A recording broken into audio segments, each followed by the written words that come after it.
అందరూ బాగున్నారా?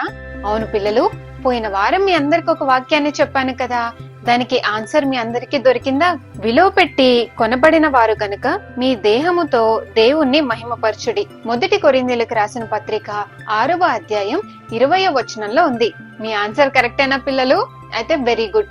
ఇప్పుడు నేను మీ అందరికి ఇంకో వాక్యాన్ని చెబుతాను. మెలకువగా ఉండుడి, విశ్వాసమందు నిలకడగా ఉండుడి, పౌరుషము గలవారై ఉండుడి, బలవంతులై ఉండుడి. మొదటి కొరింథీయులకు రాసిన పత్రిక 9వ అధ్యాయం నుండి 16వ అధ్యాయం వరకు చదివి ఎక్కడ ఉందో నెక్స్ట్ వీక్ మీరందరూ నాకు చెప్పాలి. చెప్తారు కదూ? ఓకే, అయితే పిల్లలు ఇప్పుడు మీ అందరికి ఒక మంచి కథని చెప్పబోతున్నాను. మరి కథ వినడానికి రెడీగా ఉన్నారా పిల్లలు?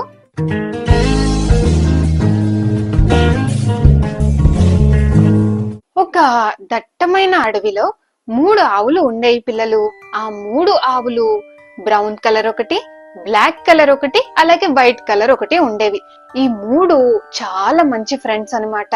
ఎంతో చక్కగా కలిసిమెలిసి ఉంటూ ఉండేవి. కలిసి ఆడుకునేవి, కలిసి తింటూ ఉండేవి. ఇలా ఏ పని చేసినా చాలా చక్కగా కలిసి ఉండేవాళ్ళు.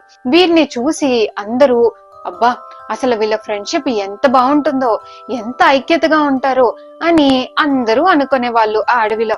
ఇలా కొద్ది రోజులు గడిచిన తర్వాత ఒక రోజు ఒక సింహం వచ్చింది. ఆ సింహం చాలా రోజులుగా సరైన ఆహారం దొరక్క ఎంతో ఆకలి మీద ఉంది. అయితే ఆ సింహం ఆ 3 చూసింది. ఈ విధంగా అనుకుంటుంది, అబ్బా, ఈ 3 ఒకే దగ్గరున్నాయే, ఈ 3 కలిసి ఉంటే నా వేటకి చాలా ఇబ్బంది అవుతుంది, నేను వాటిని తినలేను. కనుక ఈ 3 కనుక విడివిడిగా అయిపోతే అప్పుడు నేను ఒక దాన్ని తినొచ్చు అనుకొని చాలా సేపు కనిపెట్టుకొని చూసింది. ఎంతసేపు అయినా సరే అవి మాత్రం దూరంగా విడిపోవట్లేదు. ఇదంతా చూసిన సింహానికి చాలా కోపం వచ్చింది.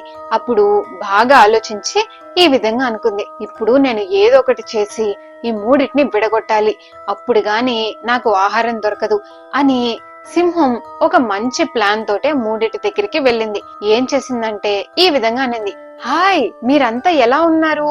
మీరు చాలా చక్కగా ఉన్నారు చూడ్డానికి అని అనింది. అయితే బ్లాక్ కలర్ అలాగే వైట్ కలర్ ఉన్న కౌస్ ఉన్నాయి కదా, అవి 2 సింహాన్ని అస్సలు నమ్మలేదు. ఎందుకంటే వాటికి తెలుసు ఈ సింహం మనల్ని చంపడానికే వచ్చింది, కనుక దీంతో జాగ్రత్తగా ఉండాలి అని ఆ 2 అనుకున్నాయి. కానీ సింహం ఏం చేసిందంటే బ్రౌన్ కలర్ కవ్ ఉంది కదా, దాని దగ్గరికి వెళ్లి ఈ విధంగా మాట్లాడడం మొదలు పెట్టింది. చూడు, మనిద్దరం ఒకటే కలర్, కానీ ఆ వైట్ది మాత్రం మన కలర్ కాదు. అందుకే ఆ వైట్ది నువ్వు బాగా అబ్జర్వ్ చేయి, నిన్ను చాలా డిఫరెంట్ గా చూస్తుంది అని ఇలా మాయ మాటలు చెప్పింది. ఈ బ్రౌన్ కలర్ కవ్వు ఉంది కదా, ఇది చాలా ఇన్నోసెంట్ అన్నమాట, చాలా జాలి కూడా ఎక్కువ. దాంతో సింహం చెప్పిన మాటల్ని అది మనసులో పెట్టుకుంది. ఇలా కొద్ది రోజులు వాళ్ళ ఫ్రెండ్షిప్ గడిచిన తర్వాత ఒక రోజు ఏం చేసిందంటే, ఇదిగో ఆ వైట్ కౌకి నువ్వు అస్సలే ఇష్టం లేదు, అందుకే ఎప్పుడు చూసినా నిన్ను తిడుతుంది అని అన్నది. అయితే బ్రౌన్ కౌ నిజమే అనుకుంది. కానీ వైట్ కౌ ఎందుకు తిట్టిందో తెలుసా? నువ్వు ఆ సింహంతో సహవాసం చేయకు, అది మంచిది కాదు అని ఈ విధంగా చెప్పింది.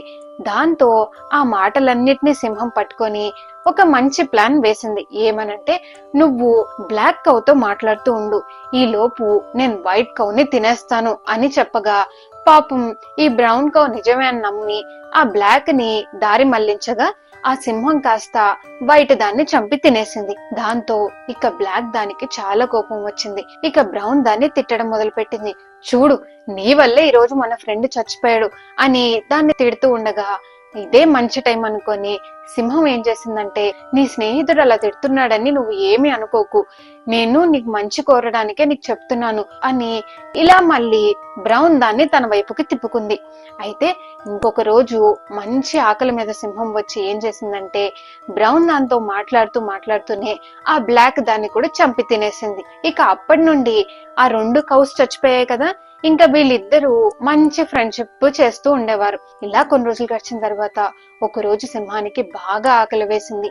దాంతో వచ్చి బ్రౌన్ దాంతో ఈ విధంగా అంది, నేను చాలా ఆకలి మీద ఉన్నాను కనుక ఇప్పుడు నిన్ను నేను చంపి తినేస్తానని. అప్పుడు ఆ కవ్వు ఏమందంటే, మనిద్దరం చాలా మంచి ఫ్రెండ్స్ కదా, నువ్వు అలా మాట్లాడకు అని చెప్తూ ఉంది. కానీ సింహం మాత్రం అస్సలు ఊరుకోలేదు. ఇదిగో, నేను ఎప్పుడు ఎవరితో ఫ్రెండ్షిప్ చేయను, నాకు ఎవ్వరు ఫ్రెండ్స్ ఉండరు అని చెప్పి దాన్ని కూడా చంపి తినేసింది. అయితే పిల్లలు, ఇక్కడ మనందరం చూడాల్సింది ఏంటంటే ఆ ముగ్గురు కలిసి ఉన్నప్పుడు వాళ్ళకి ఎంతో బలం ఉంది. అది చూసి సింహం కూడా భయపడింది.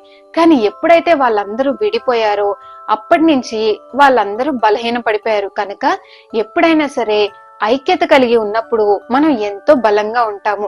అలాగే ఐక్యత లేనప్పుడు మాత్రం అందరూ బలహీన పడిపోతూ ఉంటారు. దేవుడు కీర్తనల గ్రంథంలో కూడా ఐక్యత కలిగి ఉంటే ఎంత మేలు, ఎంత మనోహరం అని వ్రాయించారు. కనుక మనందరం ముందుగా మన కుటుంబంతో ఎంతో ఐక్యత కలిగి ఉండాలి. ఒకవేళ అలా కనుక ఉండకపోతే అందరూ డిస్టర్బ్ అవుతూ ఉంటారు. ఎలాగైతే ఈ 3 కౌస్ ఎప్పుడైతే ఐక్యతని కోల్పోయారో అప్పుడు 3 ఎంతో బలహీన పడిపోయి వారందరూ నాశనం అయిపోయారు కదా పిల్లలు. కనుక మనం ఎల్లప్పుడూ ఐక్యత కలిగి ఉండాలి. ఓకేనా?